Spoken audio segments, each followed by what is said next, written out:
Hi everyone, Professor King here. Today I'm going to be talking about the chapter from Gia Tolentino's book, Trick Mirror, entitled, We Come from Old Virginia. Not we come from West Virginia, we come from Old Virginia. Two different places. Anyway, I'll do what I normally do. I'll dive right into the share screen, talk about some notes. I do want to provide a trigger warning for this discussion. There are going to be mentions of campus rape and sexual assault and perhaps some other things related to those issues. So just be prepared for that and know that that is coming.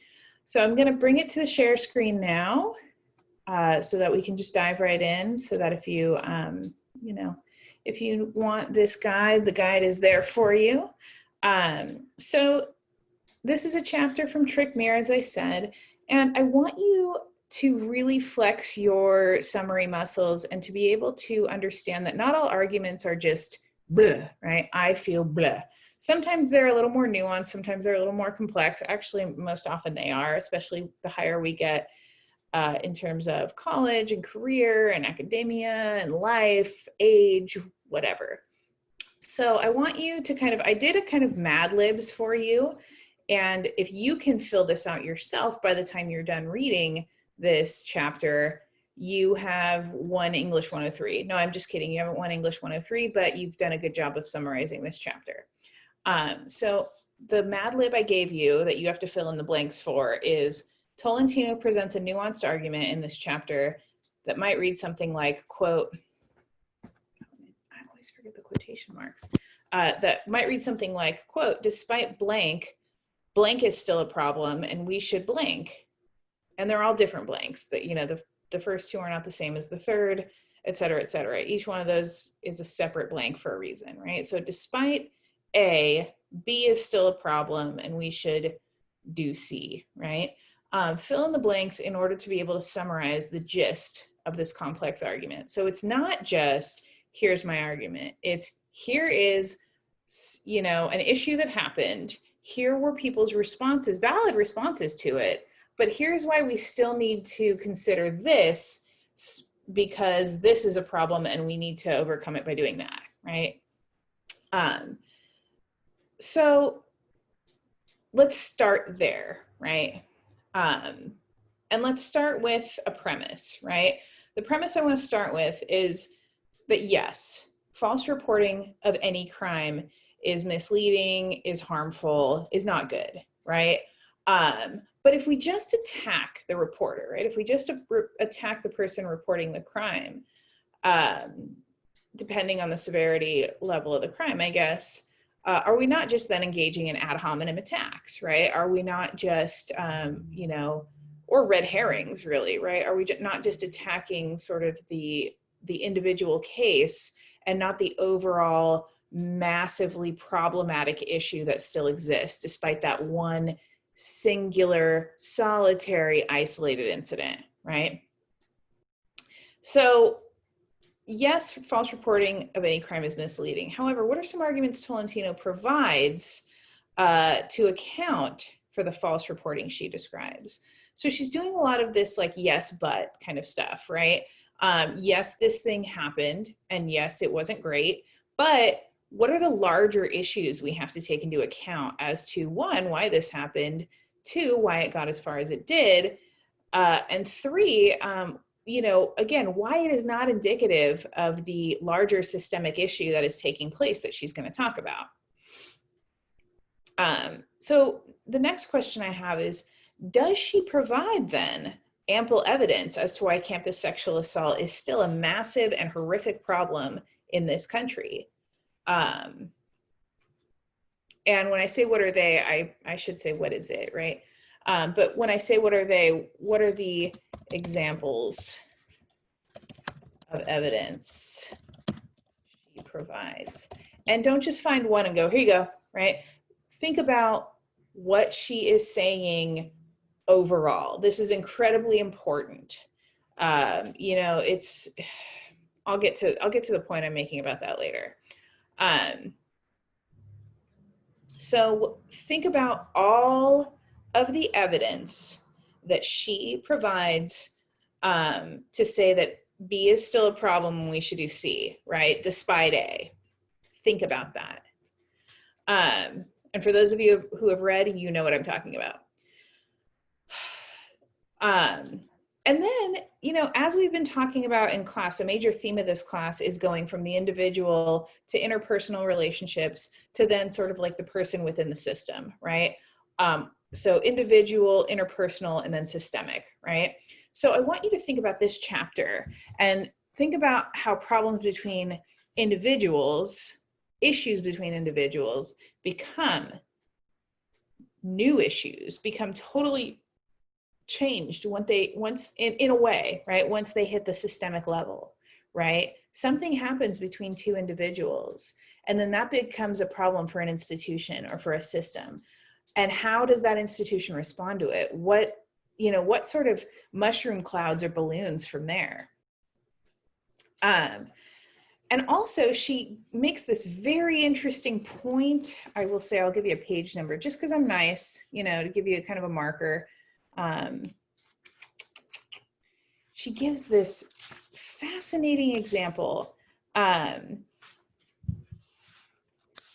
page 221, right? Or she starts to give a number of fascinating examples where she illustrates the intersectional connections between sexual assault and racism, particularly as they pertain to college campuses, but also kind of communities surrounding those campuses and larger communities.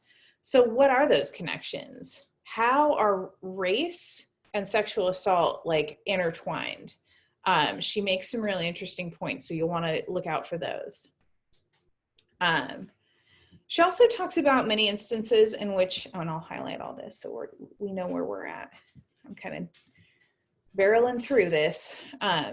So she also describes many instances in which responses to campus rape, campus sexual assault, were less than effective, we'll say. That's a euphemism, right? Less than effective, or not even helpful at all.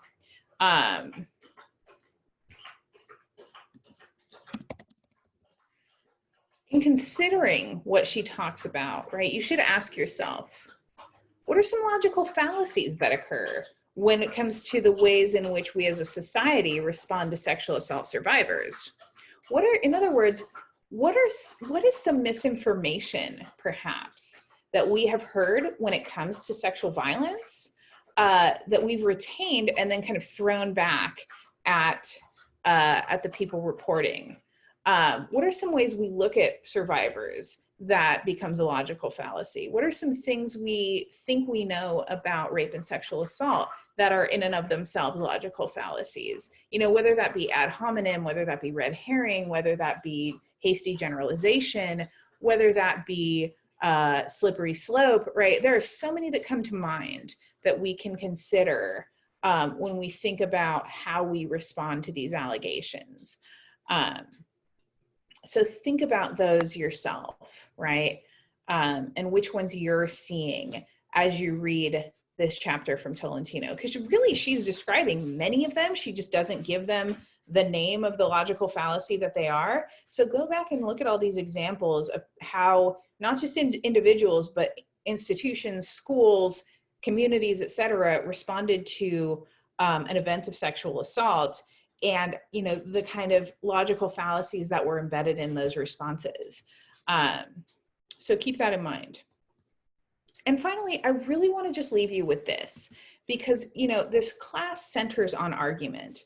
It centers on the ways in which we argue, if those arguments are taken well, if they are you know, not taken well, et cetera. But a lot of times when we talk about argument, we think it kind of exists in a vacuum, right? We think there is really such a thing as a meritocracy, and that, you know, like as long as you argue well, you're going to be just fine.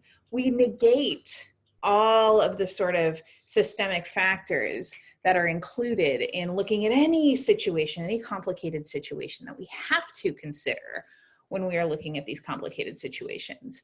And sexual assault, intimate partner violence, campus rape, you know, none of these issues that people argue about every single day are exempt from those same things, right?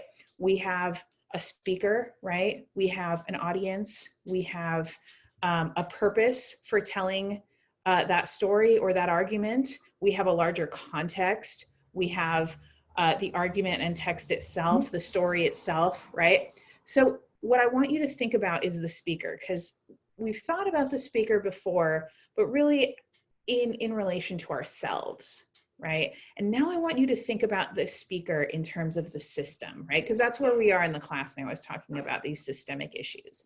So I want you to think about all of the elements of argument, right? Like I just talked about the rhetorical triangle, right? The speaker, the audience, the purpose, and the text.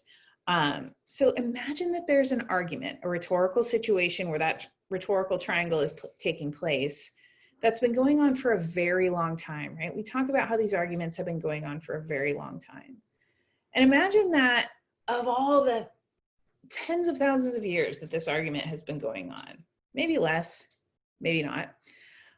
Imagine that roughly 1 in 4 of every single person who has ever made that argument that harms that person directly or their loved ones in a very specific and catastrophic way, right? Imagine that person sharing that argument that they clearly have a very personal stake in, but not just they have a personal stake in. Again, 1 in 4 of all of the people who you come across, right? Who exist on a specific side of this issue have this specific argument. Now imagine that a large chunk of the people that you know, your friends, your institutions, your campus leaders, your otherwise leaders, you yourself, you just dismiss that argument outright. And that dismissal can take the form of many different things. Either it's ignored outright, it's called a lie, it's claimed to be inflated or falsified, or just in most cases, you could even say, oh, I agree, but nothing is done about it. I agree, but this makes me uncomfortable, so let's not talk about it. I agree, but I experienced the same thing and I don't want you to out me, so let's not talk about it. Or I am one of the people who made it so that you are experiencing that argument, so I don't want to talk about it, right? Imagine that. Just think about that, right? Now think about those 1 in 4 people who share this argument because it's affected them directly. What must it feel like as that speaker within this system arguing about something that they have a deep and vested stake in, not just a personal connection, but a connection to anyone else who has ever experienced this argument, right? That when they tell this argument, their audience becomes largely apathetic, silent, or hostile. I want you to think about that in terms of any argument you come across, right? And how that affects the person arguing, how that affects how they anticipate it will be received, how it is received, what is done about it, what is not done about it, how little change happens to the argument because it's not shared in perhaps a safe space that it should be, right? Think about that, right? Think about how arguments can be very successful, but also how arguments that are completely true and completely valid and completely worthwhile because they affect an incredibly large amount of the population are dismissed, are ignored. And why?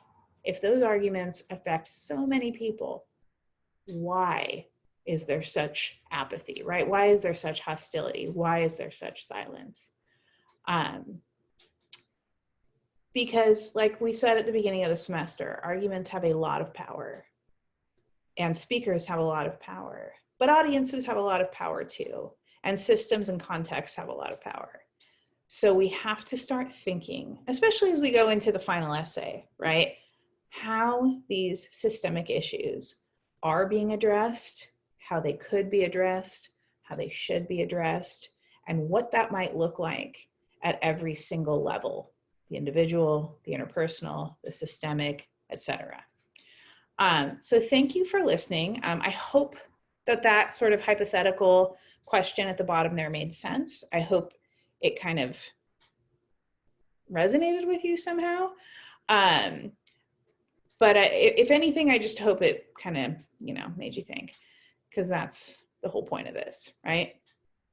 So that comes to the end of this recording. I hope you all have a wonderful night. As usual, I will see you in cyberspace.